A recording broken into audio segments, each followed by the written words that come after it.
Hello everyone, तो चलिए आज का क्लास स्टार्ट करते हैं। और आज का क्लास है आपका न्यू सीरीज एडजेक्टिव के ऊपर। इसको हम लोग प्रैक्टिस करेंगे। गौर करिए, यहाँ पर एस ई है, इसका मतलब होता है कि ये वर्ब है। और अगर यहाँ पर प्रैक्टिस में लास्ट में सी होता तो इसका मतलब होता कि ये नाउन है। अब ग्रामर हम लोग पढ़ते हैं तो हर चीज़ों में काम आता है, हर एक टॉपिक में, जैसे कि कॉमन एरर में, इंप्रूवमेंट ऑफ सेंटेंसेस में, PQRS में, क्लोज टेस्ट में, कॉम्प्रिहेंशन में और फिल इन द ब्लैंक्स में भी ये सारे टॉपिक काम आते हैं। मतलब ग्रामर का कोई भी पोर्शन पढ़ लो, इन सारे टॉपिक ग्रामर से बाहर नहीं है। तो अब हम लोग समझेंगे एडजेक्टिव को स्टार्टिंग से। अब बात करते हैं आज के कोट ऑफ द डे है क्या। तो ये है आपका always do what you are afraid to do. ये एक बोले हैं बहुत प्रख्यात लेखक रैल्फ वाल्डो एमर्सन नाम के व्यक्ति। इसका मतलब होता क्या है कि always do what you are afraid to do का मतलब होता है कि आप हमेशा वही करो जिसको करने में आपको डर लगता हो, फिर देखना आप बहुत जल्दी सक्सेसफुल हो जाओगे। अब मैं ऐसा क्यों कह रहा हूँ, ज़रा ध्यान से समझना। ये फर्स्ट क्लास है तो आपके अंदर थोड़ा सा कुछ इंट्यूशन क्रिएट हो, कोई नई समझ आ जाए, तो उससे क्या होगा कि आप एक मोटिवेटेड तरीके से अपना प्रिपरेशन कर पाओगे। ज़रा ध्यान से समझना। आप लोग देखे होंगे कि मैं 61 वीडियोस डाला हूँ किसका, सिनोनिम एंटोनिम का। आप जाकर के चेक करना, फर्स्ट नंबर वीडियो से 10 नंबर वीडियोस तक व्यूज़ बहुत ज़्यादा हैं। किसके अपेक्षा? लास्ट के वीडियो के अपेक्षा। तो ऐसा होता क्यों है? कई लोग क्या करते हैं कि स्टार्टिंग में जोश दिखाते हैं कि भाई मुझे तो 61 के 61 वीडियोस कंप्लीट कर लेने हैं। वो LM तक जाते हैं, A से स्टार्ट करते हैं और LM तक जाते जाते क्या होता है, तो उनके अंदर ओवर कॉन्फिडेंस हो जाता है, फिर जाते जाते उनका जोश ठंडा हो जाता है। ओवर कॉन्फिडेंस मतलब उसको लगने लगता है कि हाँ मैं बहुत कुछ सीख गया, अब चलो आगे वाली चीज़ें मैं बाद में देख लूँगा। और एग्ज़ाम सेट करने वाले बहुत होशियार होते हैं, वो जानते हैं बखूबी कि बच्चे क्या करते हैं। कोई भी अगर टॉपिक पढ़े हैं तो आसान से टॉपिक तो हर कोई पढ़ लेता है, अगर उनको पेपर टफ करना हो तो क्या करेंगे, वो डिफ़िकल्ट पार्ट से ही आपके क्वेश्चन को सेलेक्ट करेंगे।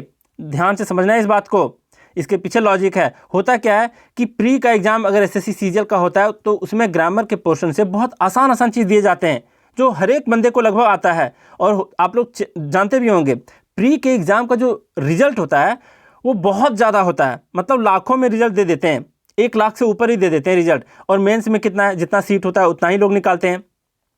तो इससे क्या आप समझे कि छोटे छोटे चीज़ों को याद करके आप प्री तो निकाल लोगे लेकिन मेंस तक नहीं पहुंच पाओगे। और कई बार ऐसा भी होता है कि डिफ़िकल्ट पार्ट को भी दे दिया जाता है प्री के एग्ज़ाम में भी।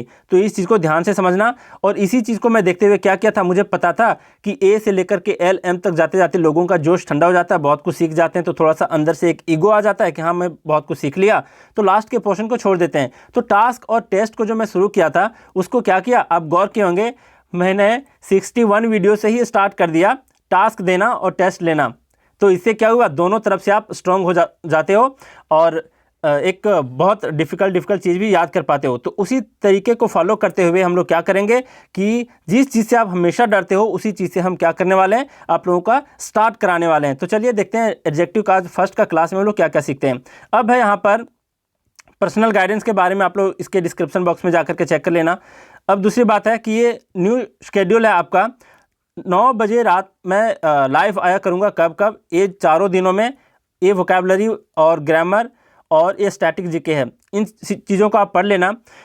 अब क्या है कि मेरे साथ साथ अगर आप चलोगे तो जाहिर सी बात है कि जब तक मैं ग्रामर कंप्लीट कराऊंगा और स्टैटिक जीके कंप्लीट कराऊंगा बहुत कुछ सीख चुके होंगे।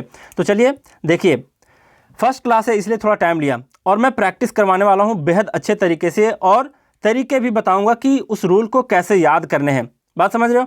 तो आपको घबराना नहीं है, मैं हर एक चीज़ों को बताऊंगा कि आपको याद कैसे करने हैं और वो तरीका है क्या, और कैसे आप डिफ़िकल्ट चीज़ों पर काबू पा पाओगे। अब ज़रा देखो ये क्या है, फर्स्ट क्वेश्चन क्या है, ज़रा वीडियो को पॉज करके आप फर्स्ट और ये सेकेंड क्वेश्चन को आप लोग अटैम्प्ट करो।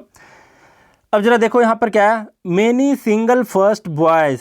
ओह माय गॉड, यहाँ यहीं पर कुछ लग रहा है कि गड़बड़ है क्या, बॉयज़ है, लड़के की बातें कह रहा है, मतलब ये नाउन है और नाउन से पहले फर्स्ट है, सिंगल है, मेनी है, मतलब 3 चीज़ें, 3 वर्ड है जो इस बॉयज़ की विशेषता बता रहा है। मतलब ये तीनों एक तरह का क्या है, ये तीनों जो है सो एडजेक्टिव है। कैसे पहचाने, क्योंकि नाउन की विशेषता बताने वाले वर्ड्स को ही क्या कहते हैं, एडजेक्टिव कहते हैं। और प्रोनाउन की भी विशेषता बताने वाले को क्या कहते हैं? एडजेक्टिव। लेकिन वर्ब की विशेषता बताने वाले और एडजेक्टिव की भी विशेषता बताने वाले को क्या कहते हैं? इन दोनों की जो विशेषता बताते हैं उसको कहते हैं एडवर्ब। और नाउन और प्रोनाउन की विशेषता जब कोई बताए कोई वर्ड तो उसे कहते हैं एडजेक्टिव। और थोड़ा सा बेसिक के बारे में ज़रा जान लो। थोड़ा सा हम लोग पोजीशन और लोकेशन के बारे में चेक कर लेते हैं कि एडजेक्टिव होता कहाँ है। तो मान लिया जाए अगर मैं बोलूँ कि ही इज़ हैंडसम, ये बताया ही इज़ हैंडसम, मतलब ये हैंडसम जो है ये किसकी विशेषता बता रहा है? ही की विशेषता बता रहा है। मतलब ये प्रोनाउन है ही आपका, और ये क्या हो गया आपका? इसका एडजेक्टिव हो गया। और अगर मैं बताऊं कि he is a handsome boy, handsome boy, अब जरा देखो यहाँ पर ये ही की भी बातें कह रहा है और बॉय की भी बातें कह रहा है, मतलब दोनों की विशेषता बता रहा है। तो ये क्या है? एक तरह से एक आपका एडजेक्टिव है। तो बॉय नाउन है, ही प्रोनाउन है, दोनों की विशेषता बता रहा है, इसलिए एडजेक्टिव हो गया। अब लोकेशन की बात करें तो जरा ध्यान से समझना, ये जो हैंडसम है ये आपका एडजेक्टिव है और ये आपका इसको बोलते हैं हेल्पिंग वर्ब। तो ये हेल्पिंग वर्ब के बाद है और यहाँ पर क्या है? ये नाउन से पहले भी है। तो दो तरीके से याद रखना क्या कि एडजेक्टिव का जो लोकेशन होता है वो क्या होता है? या तो नाउन के पहले होता है या वर्ब के बाद होता है। बात समझ रहे हो? तो ये हो गई लोकेशन की बात, बेसिक की बातें। और अब हम लोग क्वेश्चन की तरफ बढ़ते हैं। इसके बारे में देख लिए, ये तीनों इसकी विशेषता बता रहा है, ये एडजेक्टिव है। तो इसके बारे में हमें कोई रूल नहीं पता है, तो चेक करेंगे एक एक करके कि कहाँ पर इसमें एरर है। नेक्स्ट बी पार्ट में है many single first boys of our school are wasting their time on social media throughout the night. अब यहाँ पर कहीं गलती है क्या? ये चेक कर लेते हैं। ऑफ आवर स्कूल कोई गलती नहीं है, आर वेस्टिंग देयर टाइम इसमें भी गलती नहीं। क्यों? क्योंकि आर है तो बॉयज़ के बदले, ये प्लूरल है इसलिए प्लूरल यहाँ पर है आर, तो कोई दिक्कत नहीं है। देयर की बात कह रहा है, तो अगर हीज होता तब जब यहाँ पर सिर्फ सिंगल बॉय होता, लेकिन बॉयज़ के लिए देयर आया, कोई गलती नहीं है बी पोर्शन में भी। ऑन सोशल मीडिया ये भी सही है, इन सोशल मीडिया यहाँ पर नहीं होगा। थ्रू आउट द नाइट एक तरह से फ्रेज है, तो नाइट के पहले यहाँ पर द आया है, तो ये भी यहाँ पर गलत नहीं है। तो गलती है कहाँ पर? पोर्शन नंबर फर्स्ट में। अब हम लोग जानेंगे इसके बारे में, पहले क्वेश्चन को डिटेल में फिर से देख लेते हैं। देखो क्या है ये, सेकेंड नंबर क्वेश्चन भी आप लोग चेक कर लो। The two last songs by Sonu Nigam who has already given many hit songs have proved a success. किस में गलती है? तो यहाँ पर टू है, लास्ट है, सॉन्ग्स है, मतलब गाने की बात कह रहा है, गाना जो नाउन है। तो इसके पहले दो वर्ड्स आए हैं टू और लास्ट, तो यहाँ पर ये दोनों इसकी विशेषता बता रहा है, ये दोनों क्या है? एडजेक्टिव है। तो फर्स्ट पोर्शन के बारे में हमें कोई रूल यहाँ पर नहीं पता, तो इसको हम लोग देखेंगे लास्ट में। यहाँ पर है Sonu Nigam who has already, ये सोनू निगम की बात कर रहा है, हु है, हैज़ इसलिए आया क्योंकि सिंगल पर्सन है, तो यहाँ पर कोई गलती नहीं। गिवन मेनी हिट सॉन्ग्स, ये बहुत सारे सोनू निगम ने हिट सॉन्ग्स को दिए हैं, सॉन्ग्स का मतलब गाना है। और यहाँ पर सॉन्ग्स जो है ये वर्ब की तरह मत देखना, यहाँ पर लोग सोचने लगते हैं संग होना चाहिए, असैंग होना चाहिए, तो इस तरीके से मत इसको सोचना। ये सॉन्ग है, सॉन्ग मतलब गाने हैं, यहाँ पर भी गाने की बात कह रहा है, नाउन की बातें कह रहा है, तो कोई गलती नहीं। गिवन मेनी हिट सॉन्ग्स में भी हैव प्रूव्ड अ सक्सेस, इसमें भी किसी तरह का कोई गलती नहीं है। यहाँ पर हैव जो लगा है तो ये मत सोचना कि सोनू निगम के बदले होना चाहिए था हैज़, नहीं, ये हैव आया है इसके जस्ट पहले नाउन वाले के बदले, मतलब सॉन्ग्स के बदले। ध्यान से समझना, अभी तक हम रूल पे नहीं गए हैं, अभी तक एक एक पोर्शन को चेक कर रहे हैं कि कहाँ पर एरर है। थर्ड नंबर देखो, यहाँ पर the last first students on the merit list will be awarded prizes, मतलब प्राइज मिलेंगे किसको? मेरिट लिस्ट में जो सारे स्टूडेंट्स हैं उसको मिलेंगे। तो ज़रा देखो, सेकंड में कोई गलती नहीं है, थर्ड में भी कोई गलती नहीं है। अब जो भी है इसके सीक्वेंस में गलती है, तो हम लोग सीक्वेंस की बातें करेंगे कि कुछ एडजेक्टिव होते हैं उसका सीक्वेंस जो है वो फिक्स होता है, तो उसके बारे में ज़रा रूल को हम लोग एक एक करके पढ़ लेंगे। और मैं अंतिम में क्या बताऊँगा आप लोगों को कि उसको याद कैसे रखने हैं, सिर्फ मैं पढ़ाऊँगा नहीं, सिखाऊँगा भी। अब ज़रा देखो क्या है इसके रूल।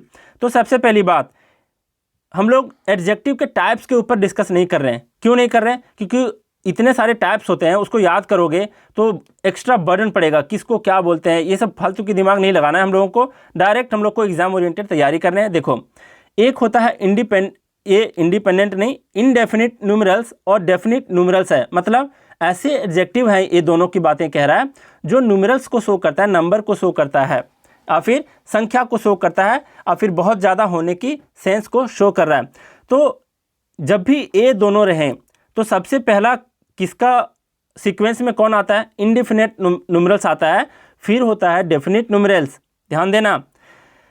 तो इंडेफिनिट न्यूमेरल्स का क्या मतलब है? इंडेफिनिट का मतलब होता है अनिश्चित, मतलब जिसका कोई निश्चित नहीं है। तो ये कौन कौन से एडजेक्टिव होते हैं? तो ये सारे एडजेक्टिव होते हैं। सम, ये डेफिनिट है क्या? नहीं। कुछ में तो डेफिनिट नहीं है। Enough, many, a great many, a good many, मेनियस, several, various, numerous, a lot of, lots of, plenty of. तो ये सारे चीज़ों को अलग से नहीं रट्टा मारने हैं कि इनडेफिनेट न्यूमेरल्स में कौन कौन आता है, नहीं। इसके सेंस को पकड़ो। ये किस चीज़ का सेंस देता है? बहुत ज़्यादा होने के सेंस में। अब आते हैं हम लोग डेफिनिट, ये डेफिनिट न्यूमेरल्स है, इसके अंदर कौन कौन आते हैं? तो ऑर्डिनल आता है, ऑर्डिनल न्यूमेरल्स, कार्डिनल और मल्टीप्लिकेटिव। तो ध्यान से समझना, इसको भी याद करने की ज़रूरत नहीं है। लास्ट में मैं क्या बताऊंगा, शॉर्ट बता दूंगा कि इसको कैसे एग्जाम में हम लोग कैच करेंगे और कैसे देखेंगे, ज़रा समझना। ऑर्डिनल बोलते हैं फर्स्ट, सेकंड, थर्ड जैसे वर्ड को, लास्ट भी इसी के अंदर आता है। कार्डिनल 1, 2, 3 है, इसको बोलते हैं। मल्टीप्लिकेटिव बोलते हैं सिंगल, डबल, ट्रिपल, ये मल्टीप्लाई को शो कर रहा है। अब बात करते हैं सीक्वेंस की। तो सबसे पहले इन दोनों में किसका सीक्वेंस आता है? पहले इंडेफिनिट, फिर डेफिनिट, फिर आपका डेफिनिट के अंदर ये तीन चीज़ें हैं। इसके अंदर सबसे पहला कौन होता है? तो ऑर्डिनल होता है, कार्डिनल होता है, मल्टीप्लिकेटिव होता है। अब बात करते हैं कि हम लोग याद कैसे करेंगे। बात समझे? अब ज़रा ध्यान देना, मेरे स्टोरी को ज़रा ध्यान से समझना। मान लिया जाए मैं जो स्टोरी बताने जा रहा हूँ या फिर जो भी तरीका बताने जा रहा हूँ उसको पॉलिटिकल व्यू से आप लोग को नहीं लेना है, बस सीखने के व्यू से लेना है, चाहे कोई भी हो। अब ज़रा देखिए, सबसे पहली बात कि मान लिया जाए ये जो इंडेफिनिट है ये शो क्या करता है? बहुत ज़्यादा होने के सेंस में। और ये जो डेफिनिट है ये किस चीज़ को शो कर रहा है? ये सारे चीज़ें डेफिनिट को शो कर रहा है, मतलब एक फिक्स ये है, फर्स्ट है, सेकंड है, ये चीज़ फिक्स चीज़ को शो कर रहा है, अनिश्चित चीज़ को नहीं शो कर रहा। तो कहने का मतलब है, मान लिया जाए आपके यहाँ मोदी जी और योगी जी दोनों आते हैं। ध्यान से समझना, कौन कौन आते हैं? मोदी जी और योगी जी। और हम लोग जानते हैं कि मोदी जी जो हैं उनके पास क्या है? बहुत ज़्यादा पावर है, ये इनडेफिनिट पावर है उनके पास, ये बहुत ज़्यादा पावर है। तो इन सारे वर्ड्स को सिर्फ ध्यान में रखना है, रट्टा नहीं मारना है कि ये सारे इनडेफिनिट पावर्स को शो कर रहा है। तो मोदी जी के पास बहुत ज़्यादा पावर है, वो पूरा देश को संभाल रहे हैं। अब योगी जी की जब बात करें तो उनके पास, मतलब जब कंपेयर करें मोदी जी के अपेक्षा, तो सिर्फ उनके पास डेफिनिट है पावर, क्योंकि सिर्फ वो यूपी को कंट्रोल कर सकते हैं, पूरे देश को नहीं। तो मान लिया जाए योगी जी और मोदी जी दोनों आपके घर आते हैं, तो सबसे पहले आप चेयर किसको दोगे? जैसे बोलते हैं ना, एक आप लोगों को दोहा याद होगा कि गुरु गोविंद दो खड़े, काके लागू पाए, बलिहारी गुरु आपने, जिन गोविंद दियो बताए। तो अगर गुरु और गोविंद भगवान दोनों खड़े हैं तो सबसे पहले पाँव किसका छुएंगे? गुरु का। क्यों? क्योंकि गुरु ने ही मुझे भगवान के बारे में बताया है। तो ये बात की बातें उसी तरीके से मैं रिलेट करते हुए बता रहा हूँ कि अगर योगी जी और मोदी जी दोनों आते हैं आपके यहाँ, तो सबसे पहले चेयर किसको दोगे बैठने के लिए? तो जाहिर सी बात है मोदी जी को। क्यों? क्योंकि मोदी जी के पास इनडेफिनिट पावर है और योगी जी के पास डेफिनिट पावर है। तो ज़रा ध्यान से समझना कि पहले हम लोग मोदी जी को देंगे, फिर योगी जी को चेयर देंगे। तो जिसके पास ज़्यादा पावर है, इनडेफिनिट पावर है, वो पहले आएगा, पहले बैठेगा, उसके बाद डेफिनिट पावर वाला पीछे बैठेगा। तो इनडेफिनिट और डेफिनिट में कौन आएगा? पहले इनडेफिनिट, फिर डेफिनिट। अब बात करते हैं हम लोग इसके बारे में कि कैसे याद रखेंगे। ज़रा ध्यान से समझना। मान लिया जाए आप मैट्रिक एग्ज़ाम का बोर्ड देते हो, एग्ज़ाम देते हो, बोर्ड एग्ज़ाम, और फिर कोई भी बच्चा देता है, तो सबसे पहले उसके मार्क्स के बारे में कौन कौन किस तरीके से डिस्कस करते हैं, ज़रा ध्यान से देखना। मान लिया जाए आपके पड़ोसी को पता चला कि आपके बेटे का रिजल्ट आया है, वो क्या पूछेगा? सबसे पहली बात कि आपका बेटा फर्स्ट आया है, सेकंड आया है, थर्ड आया है, या फिर लास्ट आया है, क्या आया है? तो आप कहोगे नहीं फर्स्ट आया है। फिर वो पूछेगा कितना मार्क्स लाया है, 1, 2, 3 या फिर 50, 100, 90, कितने मार्क्स लाए हैं? तो आप कहोगे कि हाँ 90 मार्क्स आए हैं। लास्ट में पूछा जाता है कि अच्छा उसका रैंक कितना है, सिंगल डिजिट में, डबल डिजिट में, ट्रिपल डिजिट में है। तो इस सीक्वेंस को आप याद रखना, जब भी किसी के मार्क्स को पूछा जाता है तो सबसे पहले पूछा जाता है कि वो फर्स्ट आया है, सेकंड आया, थर्ड आया है, या फिर उसके बाद फिर क्या पूछा जाता है? कितने मार्क्स हैं, 1 मार्क्स, 2 मार्क्स, 3 मार्क्स, कितने मार्क्स हैं? फिर पूछा जाता है उसके रैंक को कि कितने डिजिट में उसका रैंक है, सिंगल डबल ट्रिपल डिजिट में उसका रैंक है। तो इस चीज़ को आप याद रखना और इसी तरीके को आपको क्या करना है, फॉलो करना है और एग्ज़ाम में गौर करना है कि पहले कौन आएगा। अब ज़रा बात करते हैं इन सब के बारे में, अब अच्छे से आप समझ पाओगे। देखो यहाँ पर क्या है, इसी में आपका प्रॉब्लम था। अब है क्या, मेनी किस चीज़ को शो कर रहा है, बहुत बहुत का सेंस में शो कर रहा है, मतलब ये इनडेफिनिट न्यूमेरल है और ये दोनों जो है वो डेफिनिट है। तो जाहिर सी बात है कि डेफिनिट के पहले इनडेफिनिट आया है, मतलब मेनी यहाँ पर क्या है, उसका लोकेशन पोजीशन सही है। अब बात करते हैं हम लोग सिंगल और फर्स्ट में। ये डेफिनिट न्यूमेरल्स था। डेफिनिट न्यूमेरल्स में क्या बताया कि पहले किसी का पूछा जाता है कि वो फर्स्ट आया है या सेकंड आया है, फिर क्या पूछा जाता है कि उसके मार्क्स कितने हैं, 1 मार्क्स हैं, 2 मार्क्स हैं, क्या है, 5 मार्क्स हैं। फिर उसके बाद पूछा जाता है सिंगल डिजिट में है, डबल डिजिट में या फिर ट्रिपल डिजिट में उसका रैंक है। तो ज़रा देखो इन तीनों में ये सिंगल और फर्स्ट को दिया गया, मतलब फर्स्ट और सिंगल, सबसे पहला पोजीशन किसका होना चाहिए, फर्स्ट का। तो सिंगल से पहले किसका पोजीशन होना चाहिए, फर्स्ट का, फिर होना चाहिए सिंगल का। तो यहाँ पर क्या गलती है ये आप लोग अच्छे से समझ गए। यहाँ पर क्या होना चाहिए था आंसर में, मेनी फर्स्ट सिंगल बॉयज। बात समझ में आई। तो ये इसका करेक्ट ऑर्डर था, करेक्ट सीक्वेंस था, इस चीज़ को आप लोग सीख गए। अब जरा सेकंड नंबर पर गौर फरमाओ, क्या है भाई सेकंड में भी यहीं पर कुछ दिक्कत है। यहाँ पर क्या है, द टू लास्ट, तो यहाँ पर भी टू और लास्ट है, इसमें भी गलती क्या है ये देखो। पहले मैं क्या बताया कि पहले फर्स्ट सेकंड को लिखा जाता है, मतलब पहले फर्स्ट मतलब पोजीशन क्या आया उसका, फर्स्ट आया डिवीज़न, सेकंड डिवीज़न, तो फर्स्ट, फिर आता क्या है 1 मार्क्स, 2 मार्क्स, 3 मार्क्स, तो 1 के जगह पर यहाँ पर 2 है, तो सबसे पहले क्या होना चाहिए था, लास्ट होना चाहिए था, फर्स्ट वाले ही ऑर्डर में लास्ट आता है। तो अब बात क्या करेंगे कि लास्ट यहाँ पर होना चाहिए, 2 इसके जगह पर होना चाहिए। अब बात करते हैं कि लास्ट के पहले या फिर 2 के पहले दा लगेगा, तो जाहिर सी बात है लास्ट के पहले द लगेगा। क्यों, एक नया जो कॉन्सेप्ट आप यहाँ पर सीख रहे हो वो क्या सीख रहे हो कि यहाँ पर जितने भी आपके ऑर्डिनल न्यूमेरल्स होते हैं उसके पहले द यूज़ किया जाता है, इन सब के पहले द यूज़ नहीं किया जाता। फर्स्ट, सेकेंड, थर्ड या फिर लास्ट जैसे वर्ड्स जो होते हैं ऑर्डिनल न्यूमेरल्स जिसको बोलते हैं उसके पहले द यूज़ करते हैं। तो द किसके पहले आना चाहिए, यहाँ पर लास्ट के पहले। इसके ऑर्डर को समझ गए, यहाँ पर 2 होना चाहिए, यहाँ पर लास्ट होना चाहिए, और लास्ट जैसे वर्ड, फर्स्ट जैसे वर्ड, सेकंड जैसे वर्ड के पहले द लगता है, डेफिनिट आर्टिकल द लगता है। तो इसको भी आप लोग देख लिए। थर्ड नंबर बताओ, इसी तरीके से क्या है, 2 है और फर्स्ट है, सेम तरीका से यहाँ पर फर्स्ट होना चाहिए था, यहाँ पर 2 होना चाहिए था और फर्स्ट के पहले द आर्टिकल लगेगा। तो इसके भी सीक्वेंस को आप लोग अच्छे से समझ गए, तरीके समझ गए। क्वेश्चन का भी आप लोगों का 3 क्वेश्चन का प्रैक्टिस एक कॉन्सेप्ट के ऊपर हो गया। अब जरा देखिए, अभी आप लोग को घबराना नहीं है। क्यों नहीं घबराना भाई, क्योंकि डिफ़िकल्ट पोर्शन को सीख रहे हैं तो थोड़ा टाइम लगेगा, वीडियोस लंबी भी होगी, तो आपको ज़्यादा टेंशन नहीं लेना है। धैर्य रखकर, पेशेंस रखकर आपको सीखते रहना है। पेशेंस भी एक पैरामीटर होता है सक्सेसफुल स्टूडेंट का, तो आप लोग को घबराना नहीं है। अब नया जो कॉन्सेप्ट है उसके ऊपर हम लोग 3-4 क्वेश्चन देख लेते हैं। यहाँ पर क्या है, यहाँ पर है कि I began to tremble when I saw a sharp long knife in my enemy's hand. मतलब मैं क्या हुआ, थरथराने लग गया, मतलब मैं कांपना शुरू हो गया। व्हेन आई सॉ, जब मैंने देखा कि मेरे दुश्मन के हाथ में क्या, एक शार्प लॉन्ग नाइफ है, मतलब लंबा और तेज़ धार वाला चाकू है उसके हाथ में। अब देखेंगे यहाँ पर एक एक करके।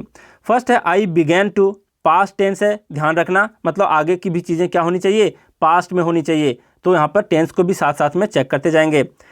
तो फर्स्ट है I began to, past tense, चलो कोई गलती नहीं। ट्रेम्बल व्हेन आई सॉ, कोई गलती नहीं। क्यों, क्योंकि यहाँ पर सॉ है पास्ट टेंस में, पास्ट टेंस से स्टार्ट ही हुआ है सेंटेंस, तो यहाँ पर भी कोई गलती नहीं। यहाँ पर अगर सी रहता तो यहीं पर गलती हम लोग बोल सकते थे। क्यों, क्योंकि पास्ट टेंस के सेंटेंस फिर प्रेजेंट में कैसे हो सकते हैं, तो यहाँ भी कोई गलती नहीं है। नेक्स्ट है अ शार्प लॉन्ग नाइफ, मतलब नाइफ की 2 विशेषताएं बताया है, एक लंबी है और दूसरा शार्प है, तेज़ धार वाला है। तो इन दोनों का सीक्वेंस हमको नहीं पता, तो फिर से हम लोग एक नए सीक्वेंस का क्या देखेंगे, कॉन्सेप्ट देखेंगे। नेक्स्ट है इन माई एनेमीज हैंड, बिल्कुल यहाँ पर गलत नहीं है। क्यों, क्योंकि एनिमी दुश्मन है, जो लिविंग है, लिविंग बॉडी के ऊपर एपोस्ट्रॉफ ऐसे लगाते हैं, तो ये इस तरीके से गलत नहीं है, तो इसमें भी गलती नहीं है। तो गलती कहाँ है? क्वेश्चन नंबर सी में। अब क्या है इसके बारे में हम लोग कॉन्सेप्ट देखेंगे और उसके तरीके भी सीखेंगे कि कैसे याद करने हैं। 5th नंबर जरा देख लो क्या है यहाँ पर। Her black long hair adds glamour to her looks. जरा ध्यान से समझो, उसके जो लंबे काले बाल हैं, उसके जो लुक्स हैं उस पर क्या करता है, मतलब 4 चांद लगाता है, उसको और ग्लैमरस बनाता है। तो जरा ध्यान से देखो, यहाँ पर क्या है? हेयर है, नाउन है, इसके पहले क्या आना चाहिए? एडजेक्टिव। तो यहाँ पर 2 एडजेक्टिव दिया है, ब्लैक और लॉन्ग। तो यहाँ पर है कि इन दोनों का सीक्वेंस नहीं पता कि भाई ये कलर है और ये साइज़ है, पहले कौन आना चाहिए था। और यहाँ पर है शार्प जो बताया, ये फिजिकल क्या बताया है? फर्स्ट नंबर में फिजिकल क्वालिटी बोलते हैं, लॉन्ग साइज़ को बोलते हैं। तो फिजिकल क्वालिटी और साइज़ में पहले किसको बिठाना है ये नहीं पता। अब हम लोग 3rd नंबर क्वेश्चन देखते हैं। 6th नंबर क्वेश्चन ये क्या है? A black 20 year old American negro boy resides in our locality. क्या है भाई, इसको देखेंगे। अब यहाँ पर बॉय दिया है, इसका विशेषता दिया है कि वो अमेरिकन है, तो अमेरिकन निग्रो है, तो ये दोनों हो गए बॉयज़ का क्या विशेषता। और फिर इसी बॉयज़ का बहुत सारा कुछ दिया है विशेषता कि वो ब्लैक है, मतलब कलर दिया है, 20 ईयर ओल्ड है, मतलब एज दिया है। तो कलर, एज और उसका जो है कंट्री, मतलब कहाँ से वो बिलोंग करता है, ओरिजिन क्या है, तो उसके बारे में हम लोग को नहीं पता कि किसका सीक्वेंस क्या है। तो ना हम लोग अभी कंफर्म कर सकते हैं कि ये ए में गलती है या फिर बी में गलती है। और बॉय है, क्यों? क्योंकि सिंगल है, सिंगल बॉय की ये सारी विशेषता बता रहा है। ये मत समझ लेना कि अ ब्लैक 20 ईयर ओल्ड दूसरा है, अमेरिकन निग्रो तीसरा है, 3 बॉय है, तो यहाँ पर बॉयज़ हो जाएगा। कैसे पकड़ेंगे यहाँ पर कि बॉय होना चाहिए या फिर बॉयज़? तो हम लोग कॉन्सेप्ट सीखेंगे यहाँ पर किसके बारे में। एक चैप्टर आता है सिंटैक्स, जिसको बोलते हैं वर्ब प्लस सब्जेक्ट अरेंजमेंट, एक चैप्टर का नाम है आपका। तो जरा देखो ये कैसे पहचानेंगे कि यहाँ पर बॉय होना चाहिए बॉयज़। तो ये जो आर्टिकल है ये जो ए लिखा हुआ है, ये सिर्फ एक बंदे के लिए लिखा गया है, इसी से पकड़ेंगे कि ये बॉय होगा ना कि बॉयज़।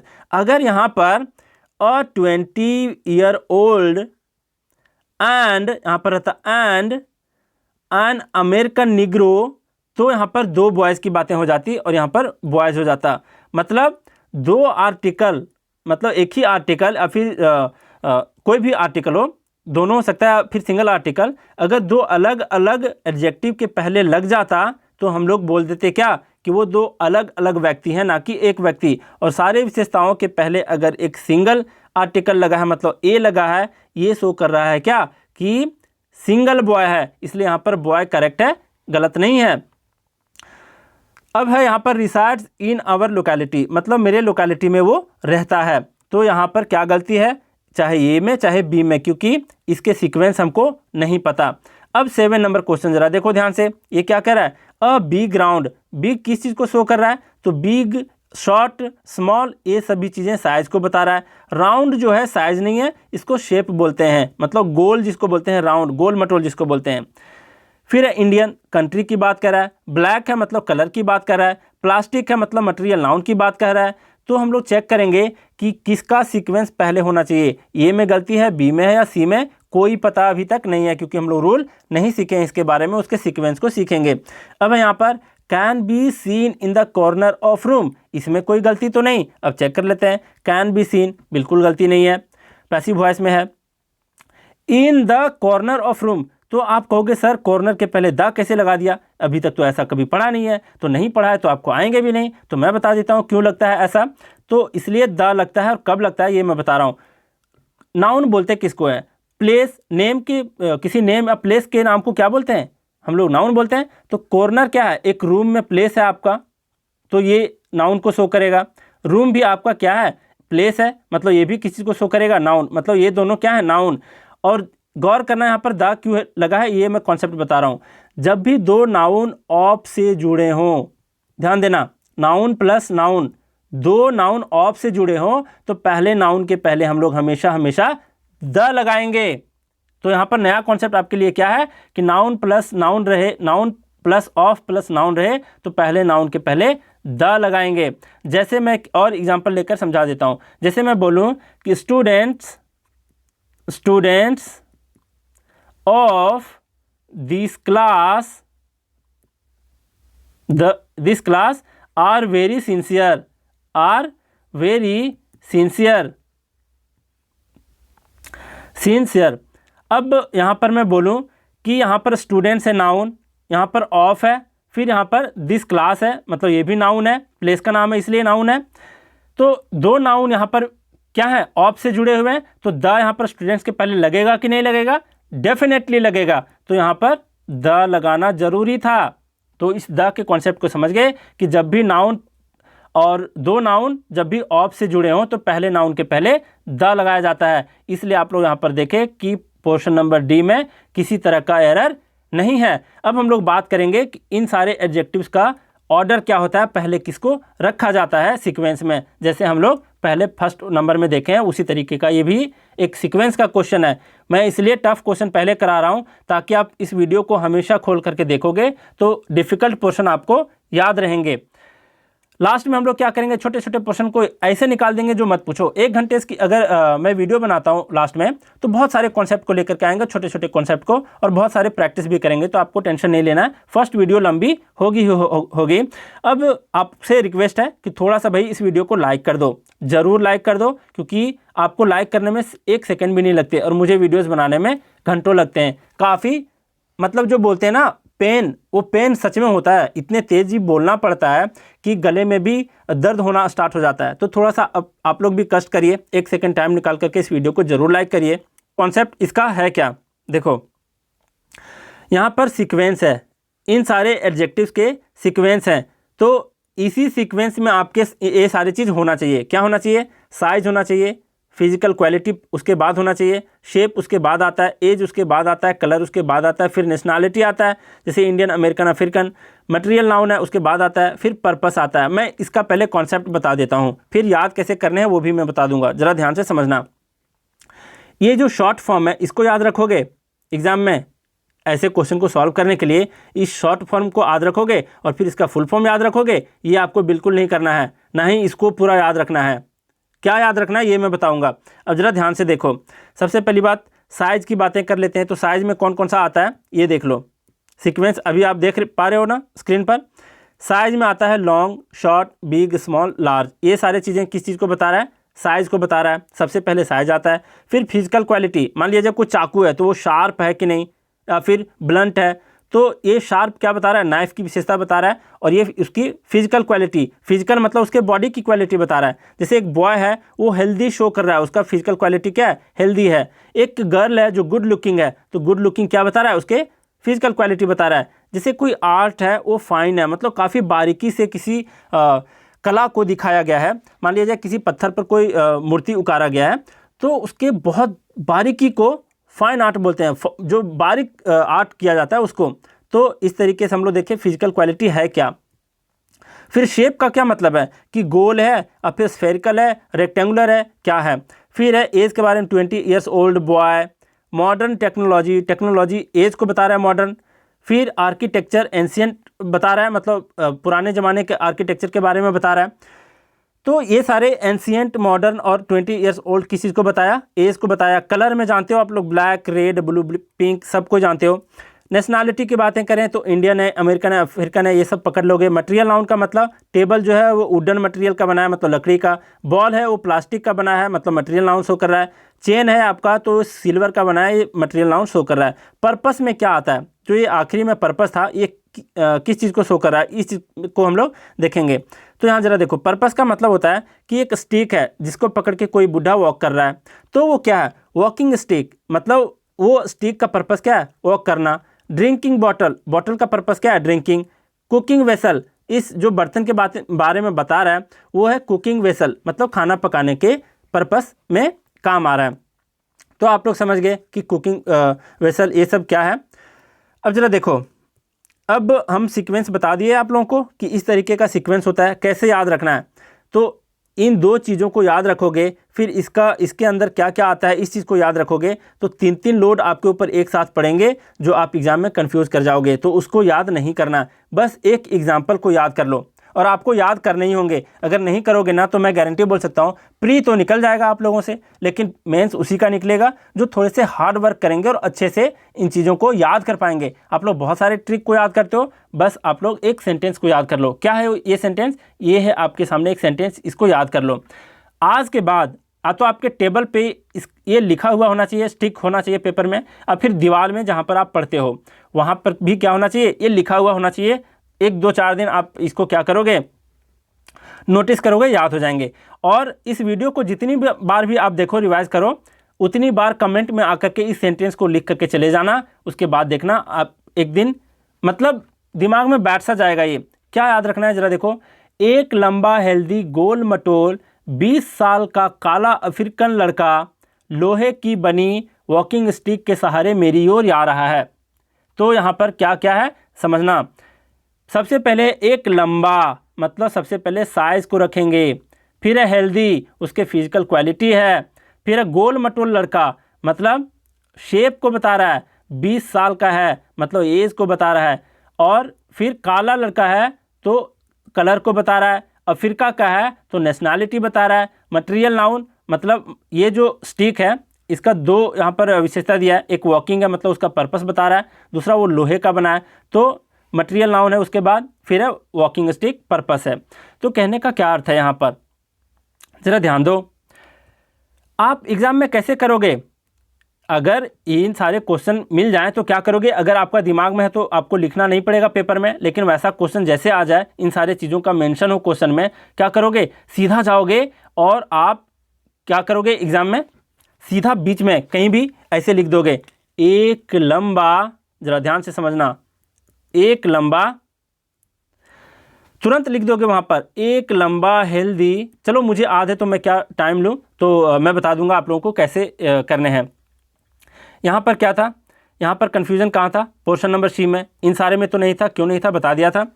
अब अ शार्प लॉन्ग, ज़रा देखो, शार्प जो है ये किस चीज़ को बता रहा है, किसी के फिजिकल क्वालिटी, चाकू के फिजिकल क्वालिटी, लॉन्ग जो है साइज़ को बता रहा है। अगर वो आपको कहानी याद है कि एक लंबा हेल्दी गोल मटोल 20 साल का काला अफ्रीकन लड़का, समझ रहे हो, मतलब नाइफ है जो नाउन है यहाँ पर, लंबा साइज को बता रहा है, और आप देख रहे हो एक लंबा हेल्दी गोल मटोल मतलब सबसे पहले तो लॉन्ग आ रहा है, तो जाहिर सी बात है यहाँ पर क्या होना चाहिए था, पहले लॉन्ग होना चाहिए था फिर शार्प होना चाहिए था। अब ऐसा आपको अंदाज़ा नहीं लगाना है एग्जाम में, कई बार क्या होता है सही दे देता है, लॉन्ग दे देता है पहले, शार्प दे देता है बाद में, फिर उसका आंसर होना चाहिए था कॉमन एरर। आपको लगेगा कि चलो कॉन्सेप्ट तो पूरे याद नहीं है, तो मैं क्या करता हूँ, कहीं ना कहीं सर ने जैसे बताया था कि इन्हीं चीज़ों में आपकी एरर हो सकती है, तो आप क्या करोगे, यहाँ पर जाकर के टिक लगा दोगे। नहीं, कई बार नो एरर भी आता है, तो कॉन्सेप्ट आपको आना ही चाहिए।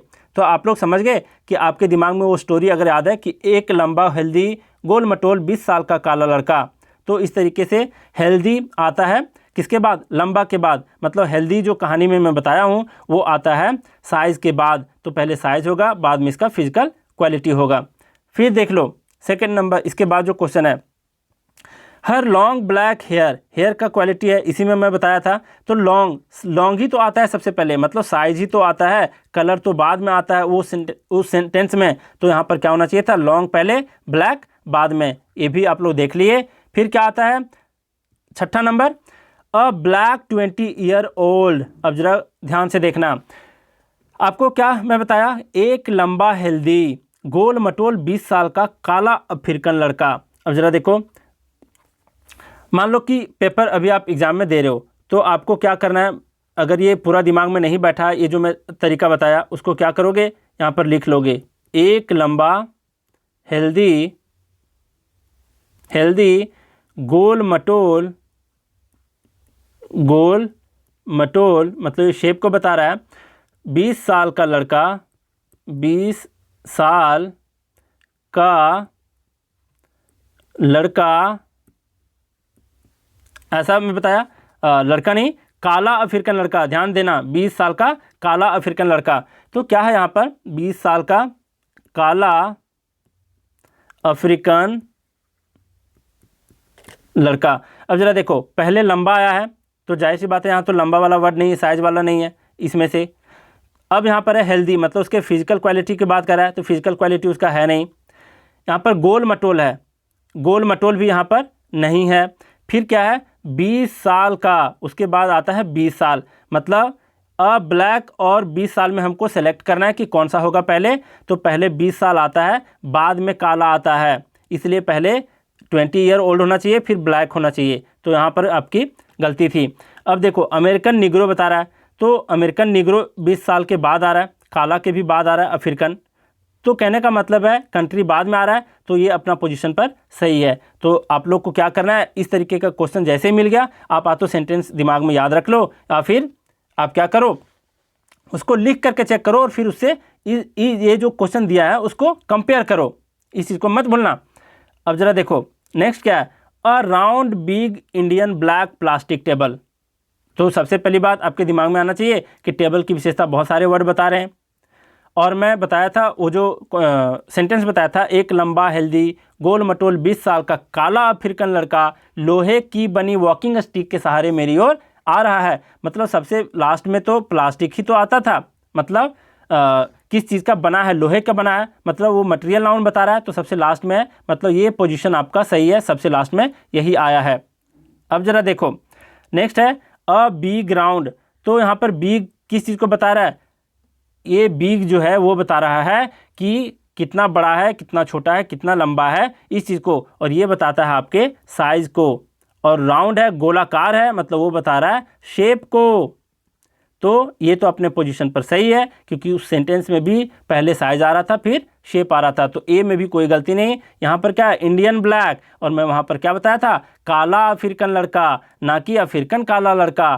तो यहाँ पर पहले क्या होना चाहिए, पहले ब्लैक होना चाहिए, फिर यहाँ पर इंडियन होना चाहिए। तो यहाँ पर गलती आपकी यहाँ पर थी। तो आप 7वां नंबर भी क्या हुआ, समझ में आ गया आप लोगों को। तो इस चीज़ को देखते जाना है, और अगर इसको आप नोट्स बना पाओ तो सही है, वरना मैं अगर एडजेक्टिव एक दिन ख़त्म हो जाएगा तो क्या करूँगा, इसका PDF भी दे दूंगा, और ये जो आपके स्पेस हैं, इतने सारे स्पेस छोड़ा हुआ है यहाँ पर समझाने के लिए, ये सारे स्पेस को भी कम करके वहाँ पर मैं PDF बना करके एक ही साथ सबको दे दूंगा, लेकिन एडजेक्टिव कंप्लीट होगा उसके बाद दूंगा।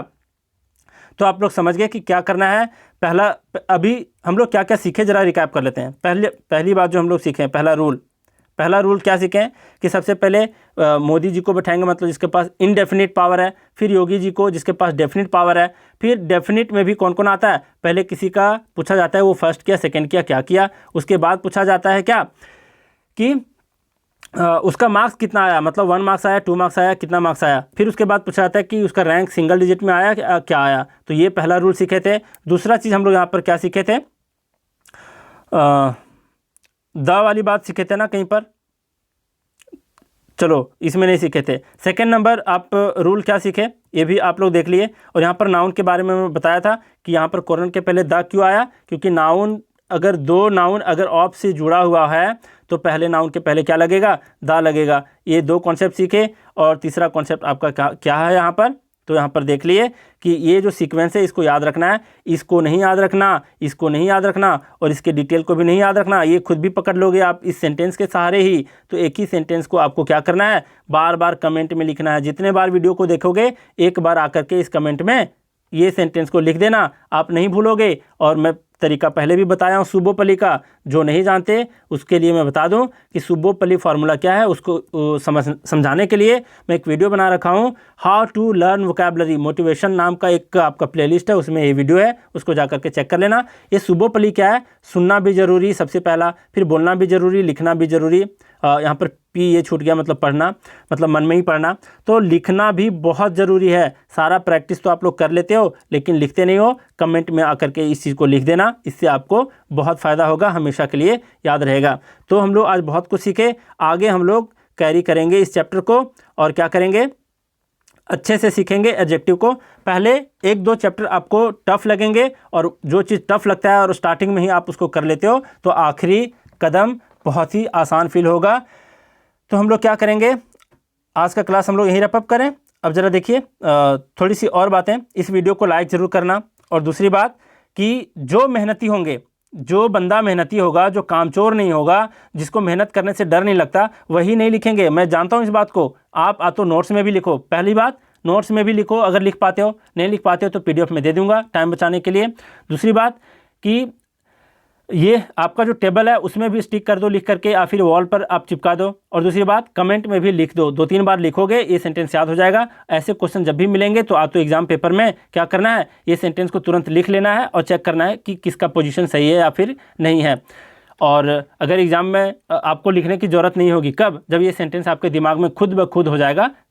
और हाँ जी, आप लोगों के लिए एक बड़ी अनाउंसमेंट है, और अनाउंसमेंट ये है कि जैसे मैं वोकैब को पढ़ाया, वोकैब को पढ़ाने के बाद क्या किया, टास्क और टेस्ट की जिम्मा लेते हुए आप लोगों को क्या कराया, याद कराने तक की भी जिम्मेवारी लिया। और आप लोग याद भी कर पा रहे हो अच्छे से, परफॉर्मेंस भी आप लोगों का बहुत अच्छा हो रहा है, और आप लोग भी बहुत खुश हो कि हाँ एक रूटीनबद्ध हो करके टास्क को फॉलो करके टेस्ट को दे करके आप याद कर पा रहे हो। तो अब बात करते हैं ग्रामर की। ग्रामर आप आज तक जितना भी पढ़े हो और मेरे से जितना भी आगे पढ़ने वाले हो, तो इसकी प्रैक्टिस आप कैसे करोगे, कहाँ से करोगे, कहाँ मिलेगा इसका तरीका, तो मैं बता रहा हूँ। ग्रामर के लिए भी मैं ला रहा हूँ एक टेस्ट सीरीज। सिर्फ ग्रामर का नहीं है, ज़रा ध्यान से समझना। ये एसएससी सीजीएल के प्रीवियस ईयर के ही टेस्ट होंगे, मतलब सारे पेपर आपके प्रीवियस ईयर के क्वेश्चन ही होंगे। और इसके प्राइस के बारे में भी मैं बता देता हूँ, और कब इसको ला रहा हूँ इसके बारे में भी ज़रा देखो ध्यान से। इसके अंदर, इस टेस्ट के अंदर आपको 12 टेस्ट मिलेंगे एक मंथ में। कितने टेस्ट? 12 टेस्ट। और इस 12 टेस्ट का प्राइस है आपका 99 रुपीज़, 99 रुपीज़। और दूसरी बात क्या है कि आप कहोगे कि सर आप इसके वीडियो ही अपलोड कर दो ना, आप टेस्ट क्यों ले रहे हो? तो भाई सारे चीज़ आप वीडियो ही देखते रह जाओगे तो आप कभी प्रैक्टिस नहीं कर पाओगे, ज़रा ध्यान से समझो। और अगर मैं वीडियो दे भी दूं तो आप टेस्ट अपना कब कर पाओगे कि कितने पानी में हो और कितना कुछ सीखे हो पहले से। और सिर्फ मैं टेस्ट को नहीं दूंगा, सिर्फ 12 टेस्ट ही नहीं दूंगा, टेस्ट के साथ इसके वीडियो सोल्यूशन भी मिलेंगे, ताकि किसी भी तरीके का आपके अंदर कन्फ्यूजन ना रह जाए। और दूसरी बात कि सारे कॉन्सेप्ट भी आपके क्लियर हो जाएंगे उस टेस्ट में, जितने सारे क्वेश्चन हैं उसके रिगार्डिंग।